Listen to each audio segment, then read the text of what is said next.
What's going on, guys? Roger here, QVO Tactical. Today we are revisiting the Fowler Vanta9, but with some awesome modifications from our buddy Vinny over at Monsoon Tactical. We have the Grand Master Genghis Komp done to this setup. So without further ado, let's get into it.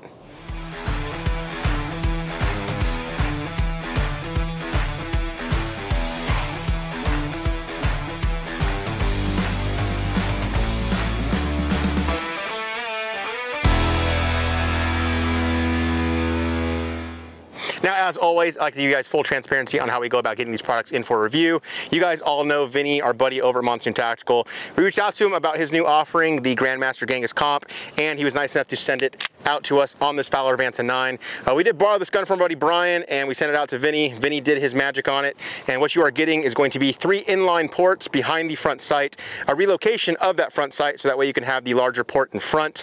This is going to run you anywhere from 150 to 650, depending on if you already have, say you have his Genghis Komp, but you just need the 3 inline ports, it's going to be less. But for this package, the way we have it set up with the full Grand Master Genghis Komp, the sight relocation, and a single coat of Cerakote, it's only going to be about 450 bucks. The lead time is anywhere from 12 to 14 weeks, but Vinny has an awesome system set up to where you don't send your gun in, they contact you until you're about like 2 weeks before out, until your gun's going to be up in the queue, and that's when you'll send your gun in. So you're not without your gun for the whole 14 weeks. But definitely check out his website for more information on all of that. We appreciate him getting this work done for us and sending it out. And once we're done filming this video, unfortunately this gun will be going back to our buddy Brian. Definitely an awesome setup, and we've been having a blast shooting it. But without further ado, let's get into the first rounds. Now going to get our first rounds through Vinny's Grand Master Genghis Komp. So it has both these inline ports behind the front sight, as well as the large comp / port in the front of the front sight. So kind of like best of both worlds.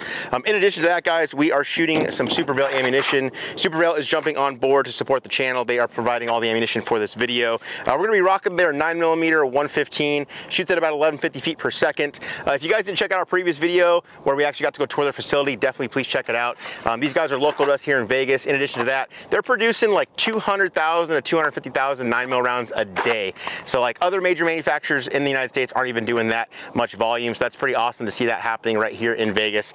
But you guys will notice their awesome, cool, like old school retro logo. Mike, the owner, actually just got a brand new to him, an old school Chevelle that matches this, which was really cool. So we appreciate their support. But without further ado, let's get the first rounds. 10 yards out, just gonna shoot some cardboard and see how this thing feels. Here we go.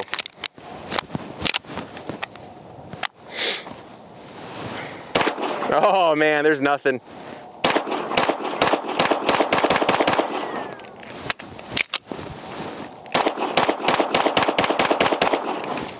Whew. Gonna have to lube this thing up, it's kind of dry, but that literally felt like nothing. It kind of reminded me of the first time I shot like a DVCP or a Staccato XC.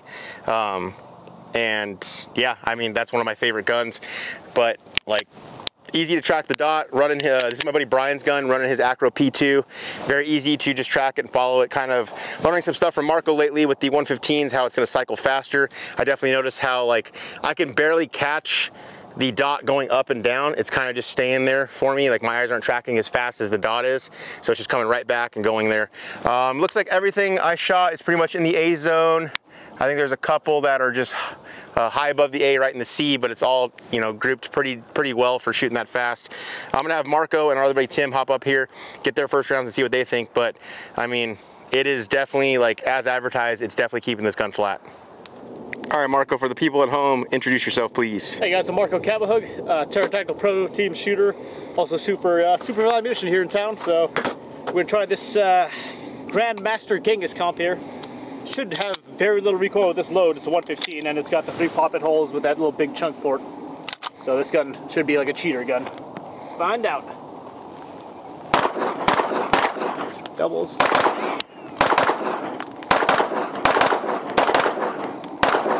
Yeah, this thing is nice. So it feels like an airsoft gun, to be honest. Yeah, that thing does a lot of work. It's great. The grip, metal grip, heavy gun, minimal recoil. 8-point echo, not my preference optic, but it works just fine. So that thing is nice, I will say. All right, our buddy Tim is also in town. Tim, introduce yourself for the channel, please. Hi, my name is Tim Ponich. I shoot for Christensen Arms and Terran Tactical, and we're going to put some rounds through this gun and see how it does with this Grand Master Genghis Komp and these popple holes. First rounds.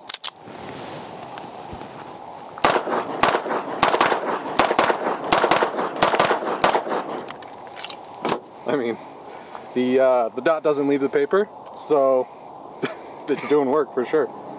Very simple, but seems to be the trick. Very nice.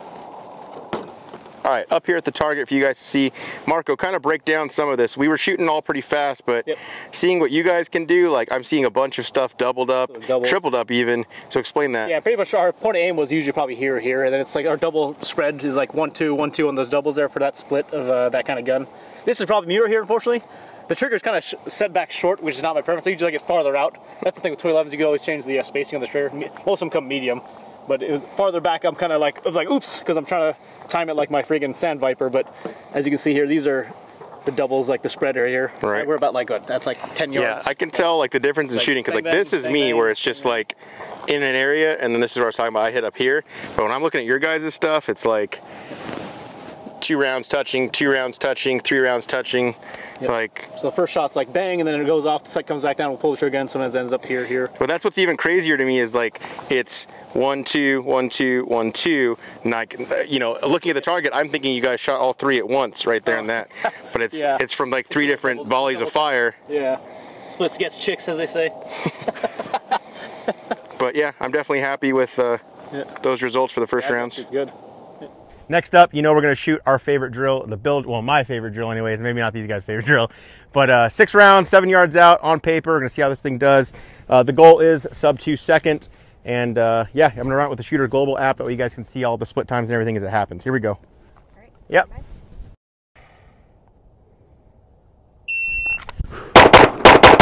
Woo! A little bit of trigger freeze there. Got a total time of 1:9.2, even with the trigger freeze. Best split was a 16.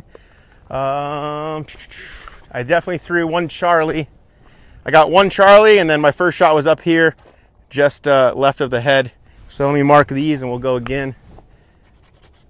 The goal is to get it clean.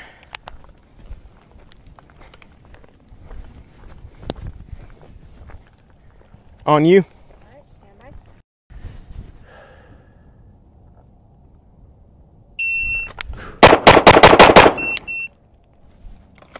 Kind of throwing me off. Again, a 198, but I have 3 Charlie that time. I'll go mark them.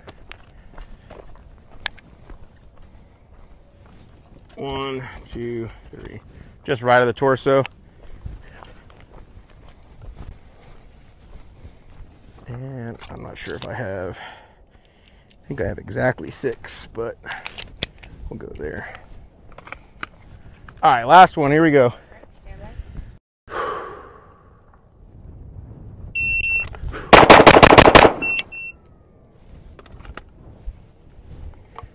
181, best split was a 1.5, first shot was a 9.8. And clean. Hey yo, so last run. So third time was a charm. 181, you guys can see on the screen, I'll have to show you this. And 9.8 was the first shot. I'm gonna have Marco and Tim give it a run now and see how they do. All right, Marco, tell everybody how much you love build drills. Don't like them because it's my weakness. Hate them, hate them. All right, here we go, stand by.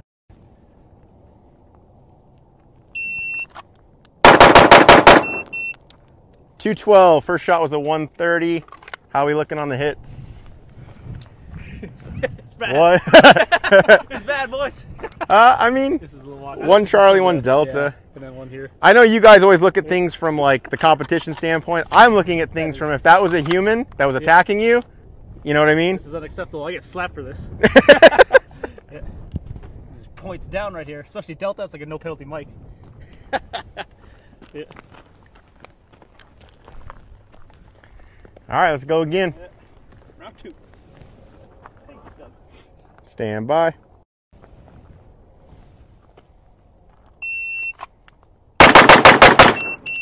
.218, first shot 139.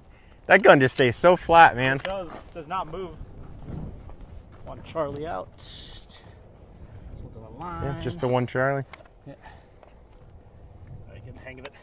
Yeah, the setback trigger is usually not my thing, mainly because like My guns usually have a longer trigger, the bow itself for the trigger pull. So trying to find it or prep it, it's different on this, but still shoots good. This gun is great. So. All right, last run. Here we go.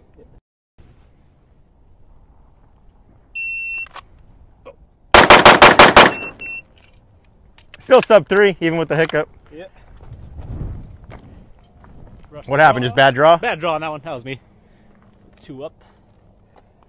I mean, if you got to have Charlie, that's where you want them. In the neck. Yeah. The bleeders. Don't worry. We'll make sure we do some doubles and stuff that way. Some redemption. Oh, man. So, Tim, on a scale of 1 to 10, how much do you like or hate build drills? An 11. All right, here we go. Stand by. Build drills in the wind. Yep. Stand by.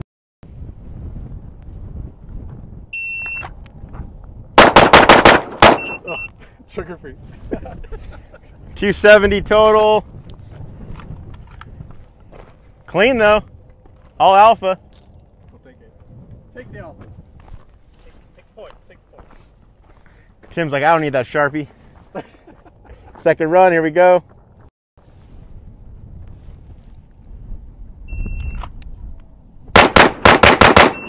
$269. And Charlie in the neck, Charlie in the side. Yep. 2 Charlies now.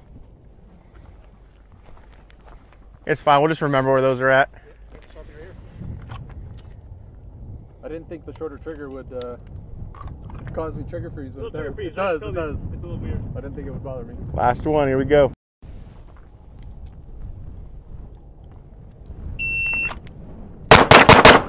Oh. What do we got? Failure to go into battery there. Yeah, we might switch back over to the Fowler mags instead of the staccato ones. You got another mag over there, Marco? Yeah, I got one here. Get a clean one in here.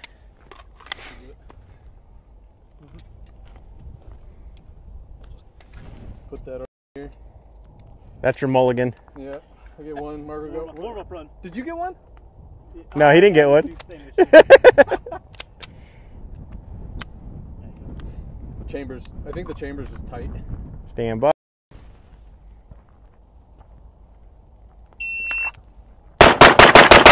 Oh, 7.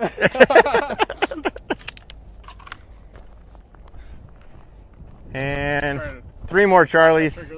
1, 2, 3. So you two being, you know, pro comp shooters, what drill should we do? For those guns, double drill is always good for double tap stuff. Shooting on the move even better. That's a whole different story though. Yeah. Yeah. Ideally, shooting on the move is what you want to do because like you're never really standing still in a match, so you really want to just get on that gun on the move with alphas, of course. So Trying your best for the alpha. trying best for alpha. Move steal on the move, same thing. Entry and exit drill is another good drill. So getting a position, getting the gun up in time, that'll save you a lot of time on target and transitions. Now, one of the things that we like to do is come back at a little bit of a distance and get some shots on steel. Another thing particular to this setup, there's been a lot of questions about, hey, if you get ports done or, you know, a chunk port style or Genghis Komp style, large port, small port, whatever it may be, there may be a shift in your point of impact. So we did zero this thing at 10 yards before we sent it out to him. From our build drills and everything else, it seems like it's pretty still on 0, but we're now out at 50 yards and we're gonna shoot some C-zone steel and see how we're hitting.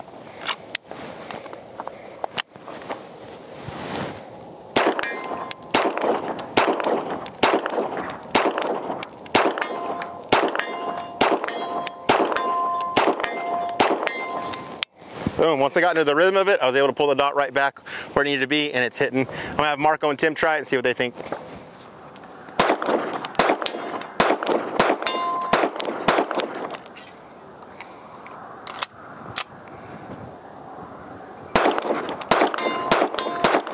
Yeah, not bad, pretty easy. Any different hold? I had the hold like low-ish on the belt buckle. Lowish, gotcha. Just me though. But I think it's dead on. It's just me pulling the trigger weird. We'll go back up, confirm at 10 and 25 too, and see how it's doing. Yeah.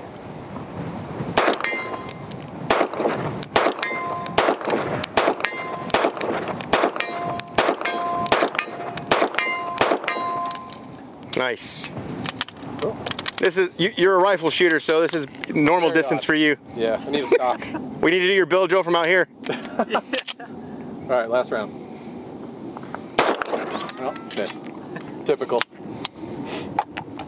All right, so we already took our shots back out at 50 and we were hitting consistently. I'm gonna reconfirm 0 on this Acro P2 at 10 yards, and then we're gonna take this table and the bench rest and everything back out to 25 yards and just see how 0's looking between 10 and 25 when we bench rest.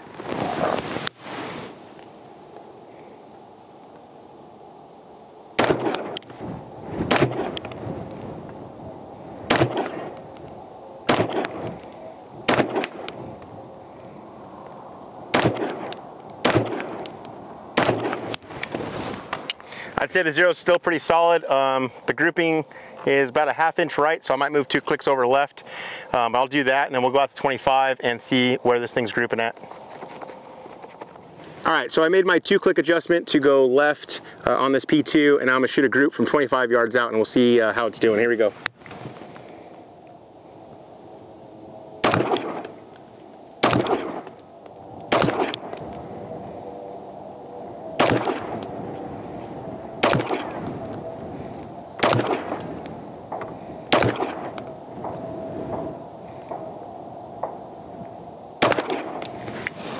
So we got 1 flyer, that was me for sure, but the rest of it here, looks like I blew out the rest of the hole here, and then it was just a little high and right.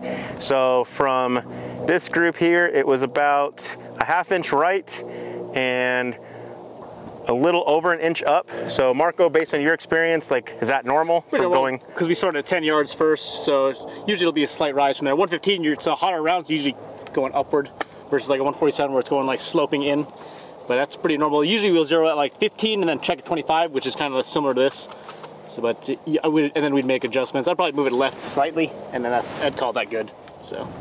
Cool. So for anybody out there wondering about like a huger major shift or deviation when shooting out at further distances, like we were hitting C-zone steel at 50 yards, no problem consistently, and then you guys saw the 10-yard 0, made a nice little pocket here, and then moving it up to 25, we got some of this pocket here, and it's about here. So I'd say ½ inch right and like at about an inch high. So yeah, ½ inch right, 1 inch high is where the shift was.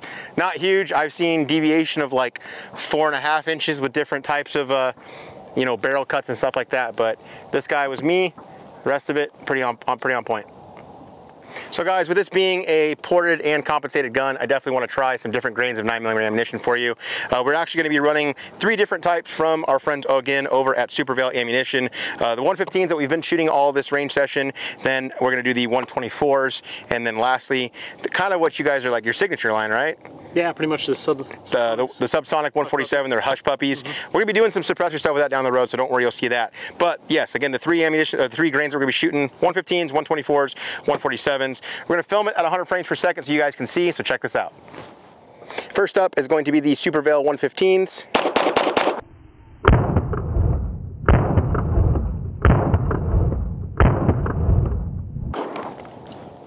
Next will be the Supervail 124s.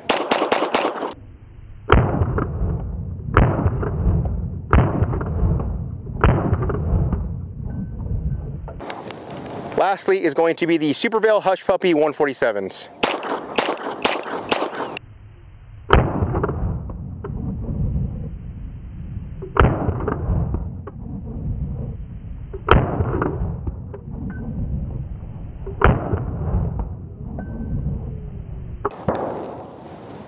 All right, so after you saw that slow motion footage, a couple things that I noticed from shooting it, Marco's been kind of getting me on this kick of like, hey, with how fast I'm able to run a gun, I need to be shooting faster ammunition for 2 reasons. One, so I don't outrun the gun like it happened on that custom SIG build we did. I was able to outrun that gun, which caused a malfunction. And then secondly, Marco was educating me that I'm not getting the most effective use out of those ports by using like a 147 bullet. So will you kind of break that down for everybody watching at home? So basically, like with the ported gun especially, you want to use the hotter stuff because you're going to use the gas to your full advantage, meaning it's going to knock even more recoil off. So it's like, even in that gun, plus P is even better if you want to run plus P for defensive stuff. That's what we recommend, or plus P plus, because you're getting full advantage of the whole gas and the velocity. And the gun will cycle faster, it'll come back target faster, the impulse will be quicker.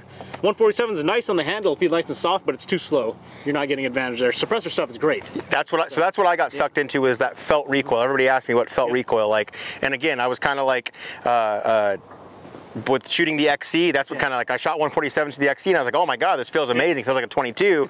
But the thing is, I noticed especially with this, I can't run these 147 super fast in here because I'm already resetting and back on the trigger before the gun is fully cycled and come back into battery. So I definitely understood what you were saying there. I'm gonna shoot some stuff through the optics so you guys can see how the red dot, Marco kind of explained that for them. Yeah, basically, you'll see how the dot reacts to the type of grain or ammo you're using, like the return. What you want to look for is how it returns back to the first shot. So you'll see it bounce up and down. The bounce is what you want to look at for the dot, like return. And so with a hotter, like a faster round like this 115, it'll be like immediate, like bang. The 147 will be like slow chunk back, slow forward. So. And then you also notice on Super Veil's packaging, they actually show you like 115's got 1150 feet per second, 124 is at 1100, and the 147's all the way down to 900 feet per second. So that definitely like falls in line with everything he's saying in regards to the optic returning back to zero quicker, the slide cycling faster, and being able to run the hotter ammunition much faster, especially with these ported guns. So if you guys have any questions about it, leave it down below in the comment section. I've been shooting literally, guys, for 20 years, and when I bring these guys out that are pro shooters and do this much more than I do, it's awesome because I can learn a lot out here with them. So again, got questions about it, leave them down below.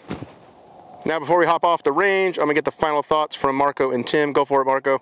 So this gun shoots very good. The ports are very nice. You get the 3 poppet holes and the big chunk port right there. It's great for minimal recoil. It's like cheating. This gun's like an airsoft gun pretty much at that point.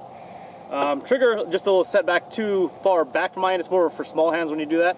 I usually like it all the way forward or in the middle at least.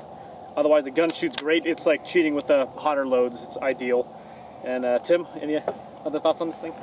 I mean, as it comes as a package, this thing is pretty awesome. The ports, like Marco said, the dot wasn't leaving the paper when we were cranking the trigger. Personal preference for me, I like the trigger medium. Marco likes it long.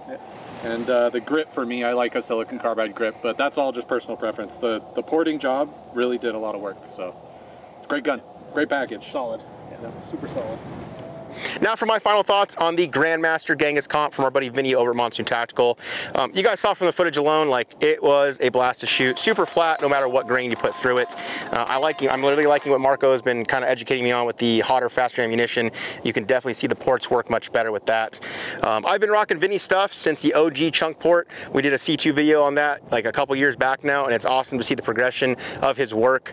I think that for 450 bucks, it makes sense why he has such a long 12 to 14 week lead time. But again, I don't think you send your stuff in until you're 2 weeks out, so you're not going to be without your gun or your slide for that entire time. So I think he has a great system over there. I think it's very affordable. It's awesome, stellar work, and it definitely shows out here on the range.